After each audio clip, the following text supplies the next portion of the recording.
Hello viewers, welcome to my channel. আশা করি সবাই ভালো আছেন। আজকে আপনাদের সামনে একটা নতুন ভিডিও নিয়ে এসেছি, যেটা হচ্ছে যদি কেউ কাউকে জাদুটোনা করে থাকে তাহলে তার ওই জাদুটোনা কীভাবে বন্ধ করবেন বা তার কার্যকর ক্ষমতা যে জাদুটোনা সেটা নষ্ট করে দিবেন, তার একটা তদবির।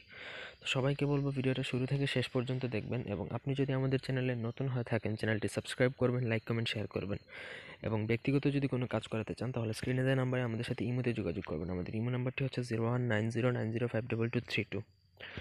তো আরেকটা কথা বলে রাখি, বর্তমানে তো দেশে করোনা ভাইরাস নিয়ে অনেক সমস্যা চলছে। তো সবাইকে বলবো সবাই সাবধানে থাকবেন, সচেতন থাকবেন, নিয়মিত হাত ধোবেন। আমি একটা চ্যানেল চালাই, সুতরাং আমার চ্যানেলের মাধ্যমে যদি একজন মানুষও যদি সচেতন হয় বা বিষয়টা যদি একটু খেয়ালে নেয়, আমলে নেয়, ওইটাই, আর কিছু না। তো যাই হোক, এই যে নকশাটা, এটা যে কোনো প্রকার জাদুটোনা বা প্রেমিক কেউ যদি কাউকে মানে বশীকরণও করে, মানে যত প্রকার জাদুটোনা আছে সর্বক্ষেত্রে এটা কাজ করবে। আপনি যদি মনে করেন যে না, ওই কার্যকর ক্ষমতাটা নষ্ট করে ফেলবেন, বা কেউ আপনার উপর জাদু করছে, আপনার সন্তান বা আপনার আত্মীয় স্বজন কারোর উপর জাদু করে থাকে, তাহলে এটা করবেন।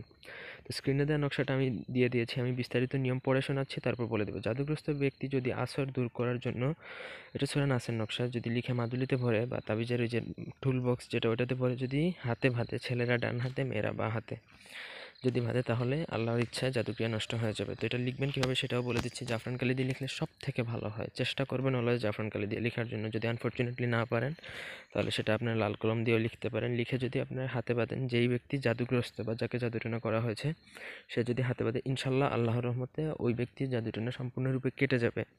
আর যদি নিয়মিত সূরা নাস পড়ে তাহলে এমনিতেও কাউকে জাদুটোনা কিছু করতে পারে না। তো মনে বিশ্বাস নিয়ে এই কাজ করবেন, ইনশাল্লাহ আল্লাহর রহমতে ভালো ফলাফল পাবেন। সবাই ভালো থাকুন, সুস্থ থাকুন, সাবধানে থাকুন, সচেতন থাকুন। করোনা ভাইরাস থেকে একটু দূরে থাকার চেষ্টা করবেন, এইভাবে যেন সচেতন থাকতে পারেন আপনারা। ভালো থাকুন, সুস্থ থাকুন। ধন্যবাদ সবাইকে। আল্লাহ হাফিজ।